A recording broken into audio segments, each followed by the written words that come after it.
ఇలాంటి మరెన్నో వీడియోలు చూడడానికి like, share, subscribe and comment. ఈరోజు ఈ వీడియోలో 2026 సంవత్సరంలో ఆషాఢ మాసంలో వచ్చే వారాహి నవరాత్రులు ప్రారంభము మరియు ముగింపు తేదీలు, 9 రోజులున్న తిథుల గురించి, అమ్మవారి 9 రోజుల అలంకారాలు, నైవేద్యాల గురించి, కలశ స్థాపన సమయము, ఉద్వాసన ఎప్పుడు చెప్పాలి, ఎలా చెప్పాలి అనే విషయాల గురించి తెలుసుకుందాము. హిందూ సాంప్రదాయంలో సంవత్సరంలో 4 రకాల నవరాత్రులు జరుపుకుంటారు. అవి శరత్ నవరాత్రులు. ఇది అత్యంత ప్రాచుర్యం పొందినవి. ఆశ్వయుజ మాసంలో వచ్చే ఈ నవరాత్రులను దసరా పండుగతో ముగిస్తారు. చైత్ర నవరాత్రులు వసంతకాలంలో ఉగాది తర్వాత వచ్చే నవరాత్రులు. మాఘ నవరాత్రులు మాఘమాసంలో వచ్చే నవరాత్రులు. వీటిని శాకాంబరి నవరాత్రులు అని కూడా పిలుస్తారు. ఆషాఢ నవరాత్రులు ఆషాఢ మాసంలో వచ్చేవి. ఆషాఢ శుద్ధ పాడ్యమి నుంచి ఆషాఢ శుద్ధ నవమి వరకు వారాహి అమ్మవారిని పూజిస్తారు. వీటిని గుప్త నవరాత్రులు అని కూడా అంటారు. 4 ముఖ్యమైన నవరాత్రులలో ఆషాఢంలో వచ్చే వారాహి నవరాత్రి ఒకటి. వారాహి అమ్మవారు అంటే భూదేవి. హిరణ్యాక్షుడు భూదేవిని జలాల్లోకి తీసుకువెళ్ళినప్పుడు శ్రీ మహావిష్ణువు వరాహ రూపంలో అవతరించి వాడిని సంహరించి భూదేవిని రక్షిస్తాడు. స్వామివారి మీద భక్తితో అప్పుడు అమ్మవారు వారాహి రూపం తీసుకుందని, అందువలన ఈమె వరాహస్వామి యొక్క స్త్రీ రూపమని కొన్ని ధ్యాన శ్లోకాల్లో కనిపిస్తుంది. అంటే వారాహి అమ్మవారు అంటే ఎవరో కాదు, సర్వ సంపదలనిచ్చే శ్రీ మహాలక్ష్మి. అందుకే శ్రీలక్ష్మి సహస్రనామ స్తోత్రంలో వారాహి ధరిని ధ్రువ అని కనిపిస్తుంది. కాబట్టి ఈ అమ్మవారిని పూజిస్తే వరాహస్వామిలాగే అన్ని కోరికలను నెరవేరుస్తుంది, భూతగాథాలను నివారిస్తుంది లేదా పరిష్కరిస్తుంది. వారాహి అమ్మవారి స్వరూపము వరాహ ముఖంతో, అష్టభుజాలతో, శంఖ, చక్ర, హల, ముసల, పాశ, అంకుశ, వరద, అభయహస్తాలు ప్రకాశిస్తూ మనకు దర్శనం ఇస్తుంది. ఇది మహావారాహి యొక్క స్వరూపం. ఇంకా లఘువారాహి, స్వప్నవారాహి, ధూమ్రవారాహి, కిరాత వారాహిగా అమ్మ ఉపాసకుల పూజలు అందుకుంటుంది. అమ్మవారి చిత్రాన్ని జాగ్రత్తగా పరిశీలిస్తే ఆవిడ హలము, ముసలము ధరించి కనిపిస్తుంది. నాగల్ని భూమిని దున్నడానికి ఉపయోగిస్తే, రోకల్ని ధాన్యం దంచడానికి వాడతారు. దీన్ని బట్టి అమ్మవారు సస్యదేవత అని గ్రహించాలి. అంటే పాడి పంటలను సమృద్ధిగా ఇచ్చే కల్పవల్లి శ్రీ వారాహి మాత. అందుకే అమ్మవారిని ఆషాఢ మాసంలో పూజించమన్నారు. నిజానికి రైతు గో ఆధారిత వ్యవసాయం ద్వారా భూమి శుద్ధి చేసి సాగు చేస్తే అది కూడా ఒక రకమైన వారాహి ఉపాసనే అవుతుంది. ఎందుకంటే వారాహి అంటే ఎవరో కాదు, సాక్షాత్ భూమాత. వారాహిదేవి నవరాత్రుల్లో అమ్మవారిని భక్తి శ్రద్ధలతో పూజించడం వల్ల శత్రుబాధలు, ఆర్థిక ఇబ్బందులు, అనారోగ్య సమస్యలు, నరఘోష మరియు కోర్టు వివాదాలు తొలగిపోతాయి. సమాజంలో కీర్తి, వ్యాపార అభివృద్ధి మరియు కుటుంబంలో శాంతి లభిస్తుంది. ఎటువంటి తీవ్ర సమస్యలైన అమ్మవారి ఆరాధనతో పరిష్కారం లభిస్తుంది. అమ్మవారిని ప్రీతిగా ఈ నవరాత్రులలో శ్రద్ధగా ఆరాధిస్తే మన యొక్క మనసులో ఎటువంటి కోరిక ఉన్నా అది న్యాయబద్ధమైనది అయినప్పుడు ఆ కోరిక తప్పకుండా నెరవేరుతుంది. ఇంతటి విశిష్టమైన ఆషాఢ గుప్త వారాహి నవరాత్రులు 2026 సంవత్సరంలో స్వస్తి శ్రీ చాంద్రమాన శ్రీ పరాభవ నామ సంవత్సరము, ఆషాఢ మాసము, గ్రీష్మ ఋతువు, ఉత్తరాయణము. 2026 సంవత్సరంలో వారాహి నవరాత్రులు ఆషాఢ శుద్ధ పాడ్యమి తిథి నుండి నవమి తిథి వరకు, అనగా 14వ తేదీ జూలై 2026 మంగళవారం రోజున ప్రారంభమై 22వ తేదీ జూలై 2026 బుధవారం రోజున ఆషాఢ గుప్త నవరాత్రులు ముగుస్తాయి. వారాహి అమ్మవారిని రాత్రి దేవత అంటారు.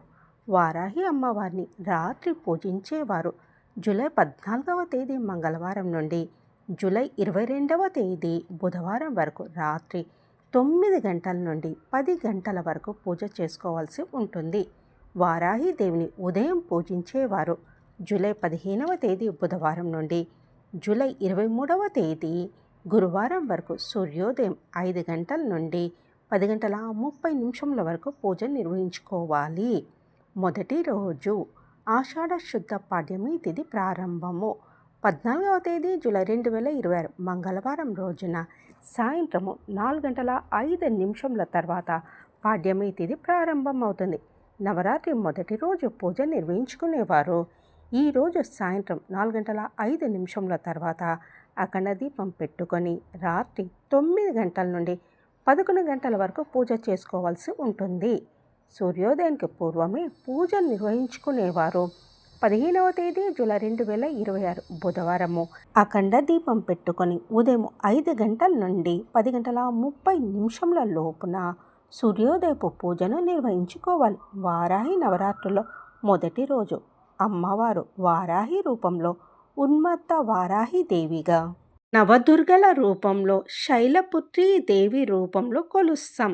నైవేద్యము పాలతో చేసిన పాల పాయసం పొంగలి.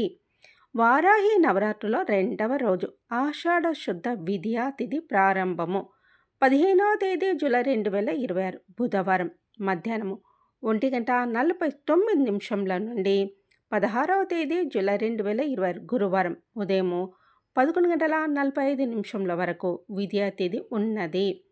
రెండవ రోజు అమ్మవారు వారాహి రూపంలో బృహత్ వారాహి దేవిగా, నవదుర్గల రూపంలో బ్రహ్మచారిణి దేవి రూపంలో కొలుస్తాం. నైవేద్యము కట్ట పొంగలి మరియు పులిహోర. వారాహి నవరాత్రులలో మూడవ రోజు ఆషాఢ శుద్ధ తదియా తిథి ప్రారంభము 16వ తేదీ జూలై 2026 గురువారం ఉదయం 11:46 నిమిషముల నుండి 17వ తేదీ జూలై 2026 శుక్రవారం ఉదయం 9:59 నిమిషముల వరకు తదియ తిథి ఉన్నది. మూడవ రోజు అమ్మవారు వారాహి రూపంలో స్వప్న వారాహిగా, నవదుర్గల రూపంలో చంద్రఘటాదేవి రూపంలో కొలుస్తాం. నైవేద్యం బెల్లంతో చేసిన పాయసం, కొబ్బరి అన్నం. వారాహి నవరాత్రులలో నాలుగవ రోజు ఆషాఢ శుద్ధ చవితి తిథి ప్రారంభము 17వ తేదీ జూలై 2026 శుక్రవారం ఉదయం 10 గంటల నుండి 18వ తేదీ జూలై 2026 శనివారం ఉదయం 8:35 నిమిషముల వరకు చవితి తిథి ఉన్నది. నాలుగవ రోజు అమ్మవారు వారాహి రూపంలో కిరాత వారాహిగా, నవదుర్గల రూపంలో కుష్మాండాదేవి రూపంలో కొలుస్తాం. నైవేద్యం దద్దోజనం, అల్లం గారెలు. వారాహి నవరాత్రులలో ఐదవ రోజు ఆషాఢ శుద్ధ పంచమి తిథి ప్రారంభము 18వ తేదీ జూలై 2026 శనివారం ఉదయం 8:36 నిమిషముల నుండి 19వ తేదీ జూలై 2026 ఆదివారం ఉదయం 7:36 నిమిషముల వరకు పంచమి తిథి ఉన్నది.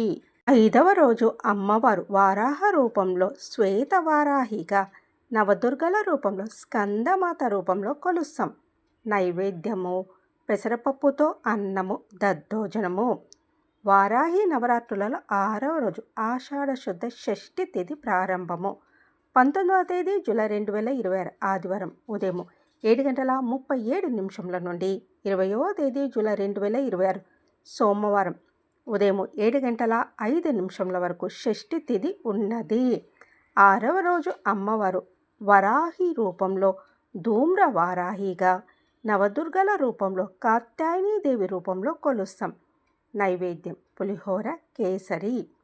వారాహి నవరాత్రులలో ఏడవ రోజు ఆషాఢ శుద్ధ సప్తమి తిథి ప్రారంభము 20వ తేదీ జూలై 2026 సోమవారం ఉదయం 7:06 నిమిషముల నుండి 21వ తేదీ జూలై 2026 మంగళవారం ఉదయం 7:04 నిమిషముల వరకు సప్తమి తిథి ఉన్నది. వారాహి నవరాత్రులలో ఏడవ రోజు అమ్మవారు వారాహి రూపంలో మహావారాహిగా, నవదుర్గల రూపంలో కాలరాత్రి దేవి రూపంలో కొలుస్తాం. నైవేద్యము శాఖ అన్నము, కదంబం. వారాహి నవరాత్రులలో ఎనిమిదవ రోజు ఆషాఢ శుద్ధ అష్టమి తిథి ప్రారంభము 21వ తేదీ జూలై 2026 మంగళవారం ఉదయం 7:05 నుండి 22వ తేదీ జూలై 2026 బుధవారం ఉదయం 7:33 వరకు అష్టమి తిథి ఉన్నది. 8వ రోజు అమ్మవారు వారాహి రూపంలో, వార్తాళి వారాహిగా, నవదుర్గల రూపంలో, మహాగౌరీ దేవి రూపంలో కొలుస్తాం. నైవేద్యం పానకం, చక్కెర పొంగలి. వారాహి నవరాత్రులలో 9వ రోజు ఆషాఢ శుద్ధ నవమి తిథి ప్రారంభము. 22వ తేదీ జూలై 2026 బుధవారం ఉదయం 7:34 నుండి 23వ తేదీ జూలై 2026 గురువారం ఉదయం 8:31 వరకు నవమి తిథి ఉన్నది. 9వ రోజు అమ్మవారు వారాహి రూపంలో, దండకి వారాహిగా, నవదుర్గల రూపంలో, సిద్ధిదాత్రీదేవి రూపంలో కొలుస్తాం. నైవేద్యం మహా నైవేద్యం మన శక్తి కొలది సమర్పించవచ్చును. నవరాత్రి పూజా విధానం గురించి తెలుసుకుందాం. ఏ పూజ అయినా సరే మొదట విఘ్నేశ్వరునికి పూజించాలి. మీ సంకల్పం చెప్పుకొని ఈ నవరాత్రికి ఏ ఆటంకం రాకుండా చూసుకోమని స్వామివారికి చెప్పుకోవాలి. ఆ తర్వాత అమ్మ పరివారాన్ని తలుచుకొని నవరాత్రి దీక్షను ప్రారంభించాలి. నవరాత్రి పూజా నియమాల గురించి తెలుసుకుందాం. ఈ వారాహి నవరాత్రి పూజను స్త్రీ పురుష భేదం లేకుండా ఎవరైనా చేసుకోవచ్చును. నవరాత్రి దీక్షను చేసేవారు ఆషాఢ శుద్ధ పాడ్యమి మొదలుకొని ఆషాఢ శుద్ధ దశమి వరకు ఈ దీక్షా నియమాలను పాటించాలి. నవరాత్రి పూజ చేసేవారు మద్యము మాంసము తీసుకోరాదు. బ్రహ్మచర్యం పాటించాలి.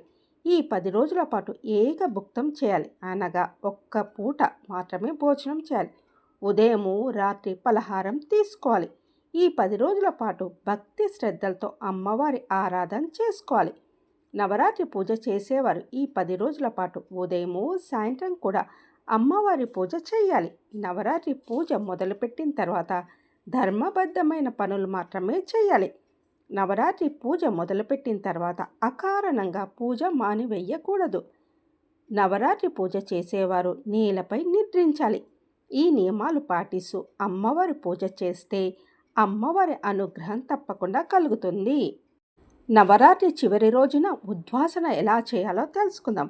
నవరాత్రుల చివరి రోజున యథావిధిగా అమ్మవారికి కుంకుమ పూలతో పూజ చేసి నైవేద్యం సమర్పించి హారతి ఇవ్వాలి.